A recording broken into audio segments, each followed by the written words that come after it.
नमस्कार मित्रांनो, लग्नानंतर होईलच प्रेम या मालिकेच्या 28 फेब्रुवारीच्या भागामध्ये जेव्हा आता नंदिनीच्या हातामध्ये चुडा भरत असतो आणि तिला म्हणतो, तू, मी आणि हा हिरवा चुडा. तर नंदिनी तर त्याच्याकडे बघून लाजतच असते आणि इकडे आता पार्थसुद्धा त्याच्या खिशामधून हिरवा चुडा बाहेर काढतो आणि काव्याला दाखवतो. तर काव्यासुद्धा खूप खुश झालेली असते आणि पार्थ जेव्हा आता काव्याच्या हातामध्ये चुडा भरत असतो तर तेव्हा काव्याला थोडंसं दुखतं आणि ती जराशी ओरडते. तर पार्थ एकदमच पॅनिक होतो आणि तिची खूप काळजी करू लागतो. म्हणतो, दुखते दुखते का तुम्हाला? तिच्या हाताला फुंकर वगैरे मारू लागतो. तर तेव्हा काव्या म्हणते, नाही दुखत, मी ठीक आहे.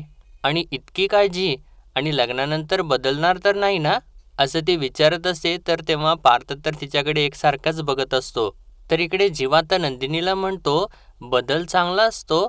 म्हणजे प्री वेडिंग शूटला तू ज्या कपड्यांमध्ये आली होतीस ना, तो बदल मला खूपच छान वाटला. तर नंदिनी विचारते, कोणती? ती ब्लॅक अँड व्हाईट साडी का? तर तेव्हा जेव्हा म्हणतो, नाही, तो लाल ड्रेस. तो लाल ड्रेस घालून तू जेव्हा समोरून चालत आलीस ना, तेव्हा तुला काय सांगू चकाचक बाई, माझे हार्टबीट तर स्किप झाले होते. असं वाटलं होतं की हजारो पाकळ्यांचं एक सुंदर गुलाब उमलतंय. तुझ्या प्रत्येक पावलासरशी हृदयात माझ्या समथिंग समथिंग चालू होतं.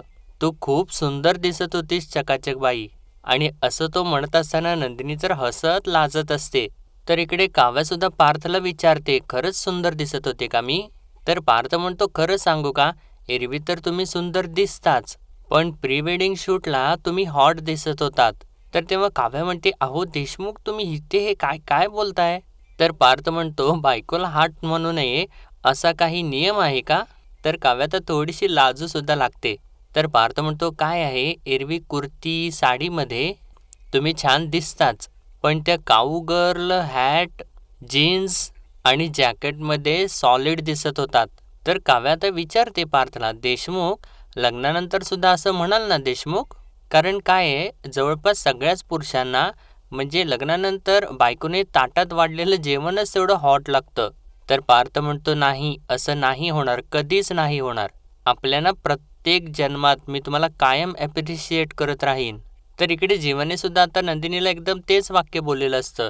तर नंदिनी जीवाला विचारते, प्रत्येक जन्मात म्हणजे? तर जीवा तिला म्हणतो, तू जेव्हा ती विंटेज साडी नेसून आली होतीस ना, तेव्हा अगदी 60sच्या हिरोईनसारखी दिसत होतीस.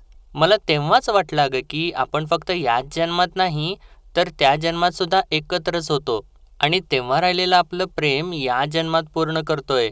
आणि त्याचंच म्हणजे नंदिनीच्या हातामध्ये चुडा वगैरे भरून झालेला असतो आणि तो म्हणतो, बघ किती सुंदर दिसत माझ्या बायकोचे हात. आणि तेव्हा नंदिनी तर लाजतच असते. तर तेव्हा जेव्हा नंदिनीच्या हातावरती किस करतो तर नंदिनी अजून जास्त लाजते आणि म्हणत असते, अहो कोणीतरी बघेल ना. तर जेव्हा म्हणतो, का कोणी नाही आहे, कोणी नाही आहे. तर इकडे पार्थ काव्याला म्हणतो, चुडा भरल्यानंतर हात खूपच सुंदर दिसत आहेत, पण चुडा भरताना तुमची मेहंदी खराब झाली, सॉरी. तर काव्या थोडीशी हसते आणि पार्थला म्हणते, अहो एवढी नका काळजी करू, काहीसुद्धा नाही आहे झालेलं मेहंदीला, मेहंदी तर सुकलेली आहे आणि मेहंदी सुकल्यावर गळून पडतेच. आणि या मेहंदीची गंमत काय आहे माहिती का? जेव्हा ही गळून पडते ना, तर तेव्हा तिचा सुंदर असा रंग ती मागे सोडून जाते.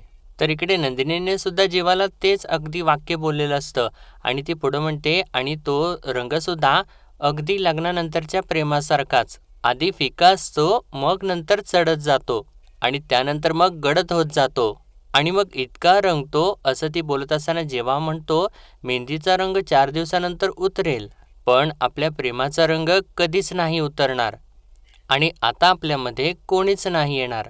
आणि असं तो बोलतच असतो, इतक्यात तिकडून मानिनी नंदिनी अशी हाक मारते. तर जेव्हा म्हणतो, ही कोण आली, असं म्हणतो आणि तो मानिनीचा आवाज ऐकला ऐकला तिथे खाली लपूनच जातो. तर मानिनी येते आता पुढं आणि नंदिनीला म्हणते, अगं नंदिनी, तू इथं आहेस का? आणि जरासं पुढं आल्यानंतर तिला जीवा दिसल्यानंतर ती जीवाला एक फटकाच मारते आणि त्याचा कान पकडून म्हणते, तू इथं काय करतोयस, काय करतोयस तू इथे? तर जेव्हा तर गडबडू लागतो, म्हणतो, अगं मी नाही ते, मी काय करतोय? तो नंदिनीलाच विचारतो, काय करतोय मी इथे? तर इकडे सुद्धा नेमकं शारदा तिथं येऊन उभारलेली असते आणि ती थोडीशी खाकरते. तर तेव्हा पार्थ मागे वळून परत इकडे बघतो आणि काव्य तर आई असं म्हणून जोराने ओरडते आणि दोघे सुद्धा घाबरूनच उभे राहतात. तर काव्या म्हणत असते, अगं आई, हे ना पार्थ चुकून आले या रूममध्ये. आणि पार्थला म्हणते, "कसं काय आला तो? काहीही काय?"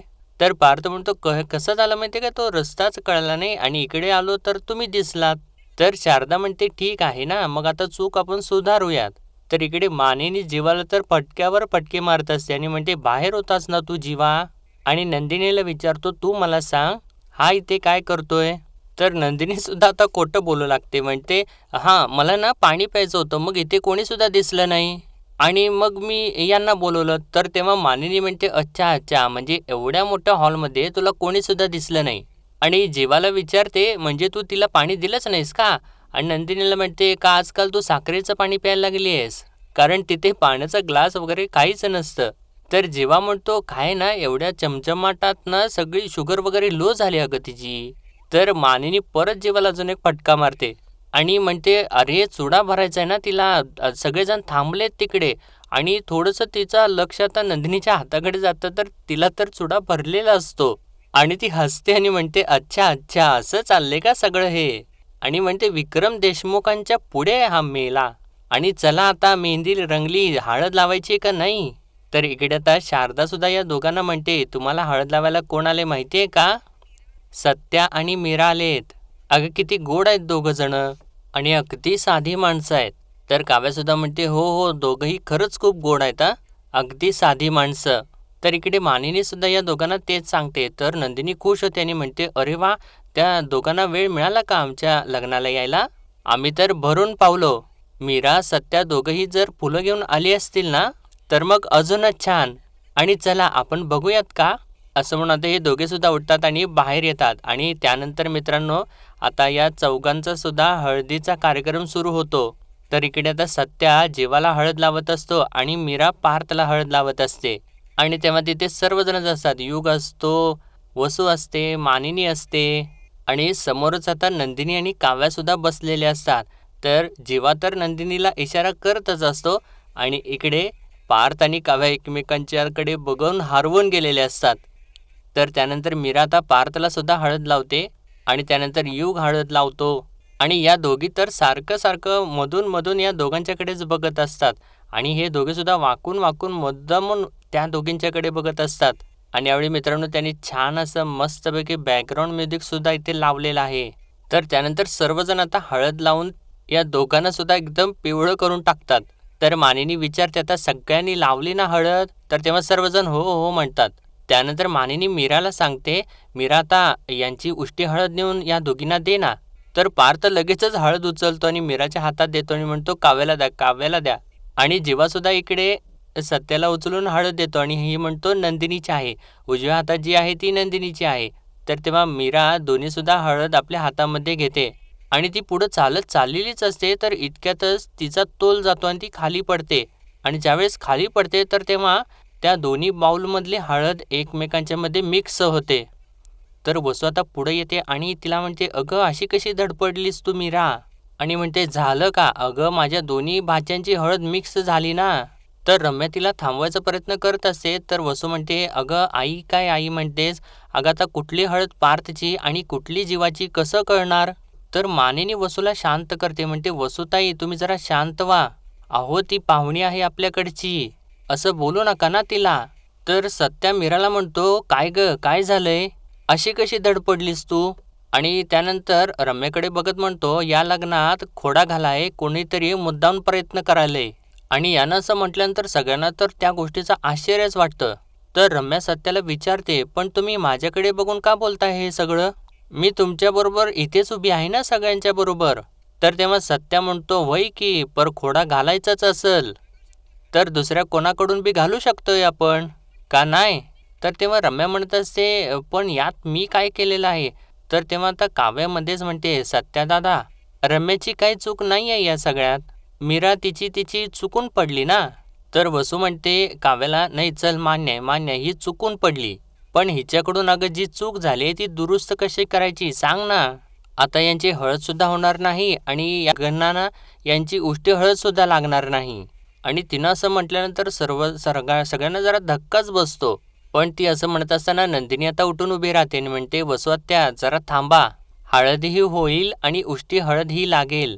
तर वसू विचारते, "पण कसं?" तर नंदिनी म्हणते, "कशी ना ती मी सांगते. असं म्हणून या दोघीसुद्धा आता पुढे येतात आणि नंदिनी आता वसूला म्हणू लागते, वसू आत्या, या 2 उष्ट्या हळदी एकमेकांच्या मध्ये इतक्या मिसळल्यात, अगदी एकजीव झाल्यात. कोणी पाहिलं तर सांगू शकणार नाही की कुठली हळद कोणाची आहे आणि हे वेगळं काढताच येणार नाही. जसं ना आमच्या चौघांचं नातं आहे. आम्हा चौघांच्या बाबतीत जे काही झालं त्यामुळे ना आम्ही एकमेकांशी अगदी घट्ट बांधले गेलो आहोत. जे काही केलं ते सगळं काही एकत्रितपणे सहन केलं. मग तो राग असू दे, दुःख असू देत किंवा अपमान, विरह असू दे, शरम असू दे आणि पराकोटीचं प्रेमसुद्धा. उलट या हळदीपेक्षा जास्त एकजीव झालाय मी, जीवा, काव्या आणि पार्थ आम्हा चौघांचं नातं. आणि मला तर वाटतं हा नशिबाचा करेक्ट संकेत आहे. तर काव्यासुद्धा म्हणते करेक्ट आहे ताई. आणि मी काय म्हणते, जर ही एकमेकांच्या मध्ये मिसळलेली हळद जर मला लागली तर मी काय समजेन माहितीये? मला हळद लागली माझ्या नवऱ्याच्या नावाची, म्हणजे पार्थच्या नावाची, आणि एक मित्र म्हणून माझं भलं करणाऱ्या या जीवाची. आणि असं तिने म्हटल्यानंतर आता सर्वजणच खुश होतात. तर नंदिनी म्हणते बरोबर, आणि जर अशीच हळद मला लागली तर माझ्या पाठीशा उभ्या राहणाऱ्या जीवांची आणि मला साथ देणाऱ्या माझ्या दिरांची, पार्थची हळद मला लागली असं मी समजेन.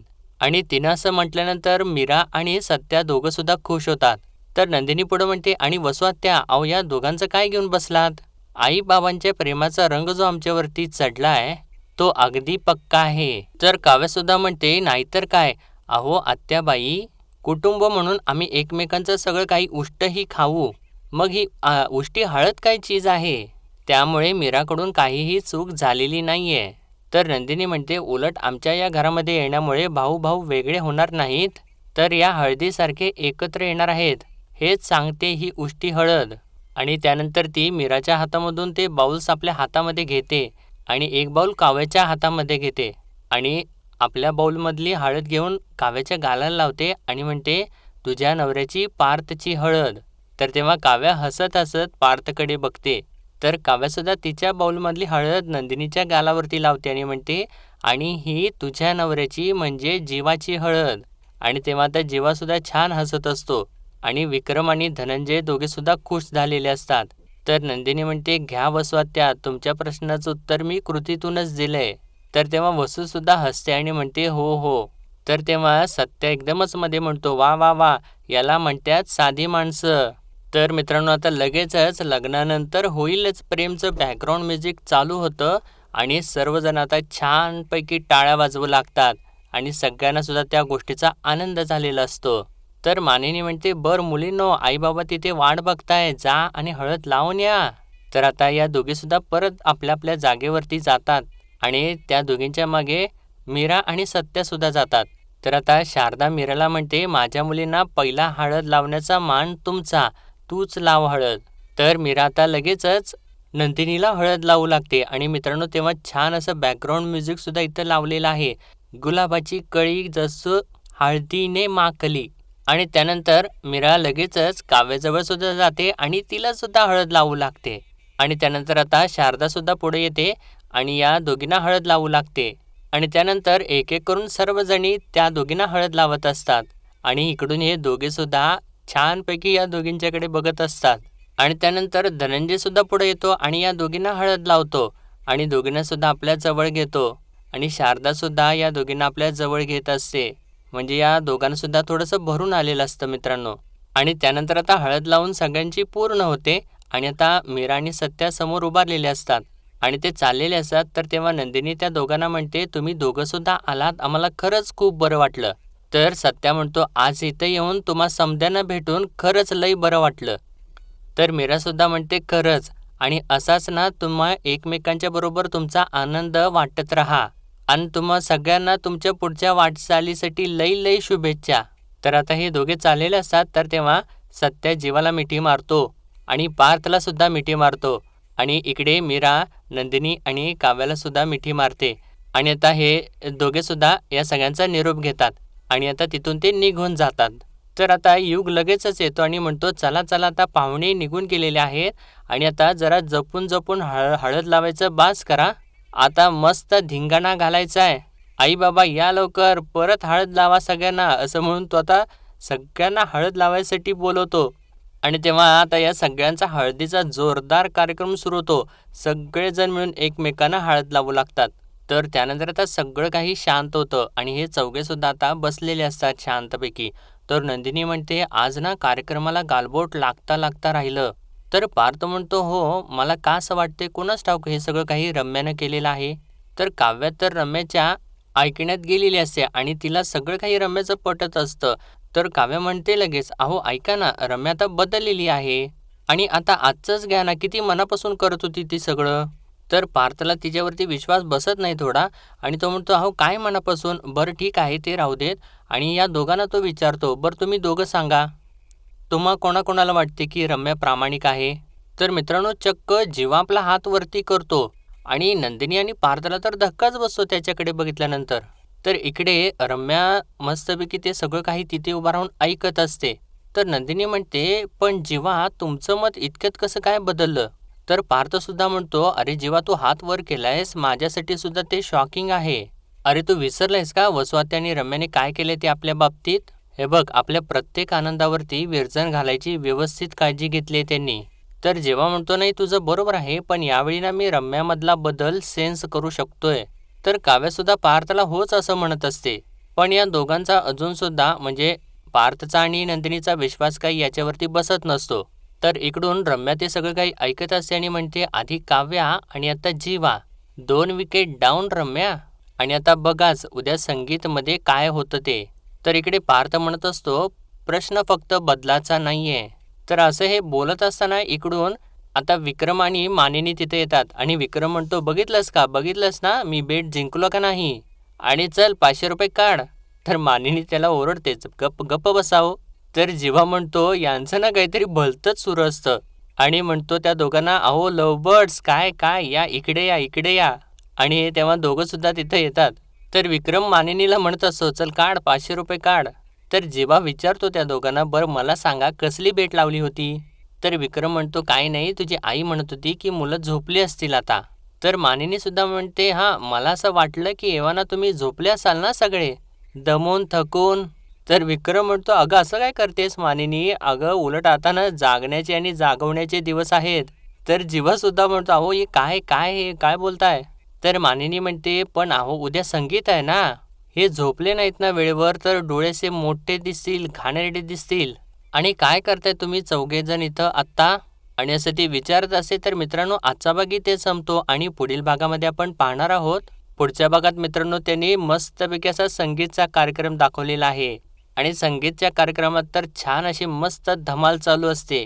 आणि मित्रांनो संगीताच्या कार्यक्रमाला तर लपंडाव आणि वचन दिले मी तुला या मालिकेच्या मधल्या दोन्ही जोड्या आलेल्या असतात आणि त्यांनी पार्थ आणि काव्या आणि जीवा आणि नंदिनी या दोघांची भूमिका संगीतामधून केलेली असते आणि ते स्टेजवरती छान नाचत असतात आणि इकडे खाली सुद्धा हे सर्वजण आता एकदम जोरजोराने नाचू लागतात त्यांना बघून. तर मित्रांनो आजच्या पुरतं एवढंच आणि भेटूया परत उद्याच्या भागामध्ये. तोपर्यंत आपल्या व्हिडिओला लाईक शेअर आणि सबस्क्राईब नक्कीच करा. धन्यवाद.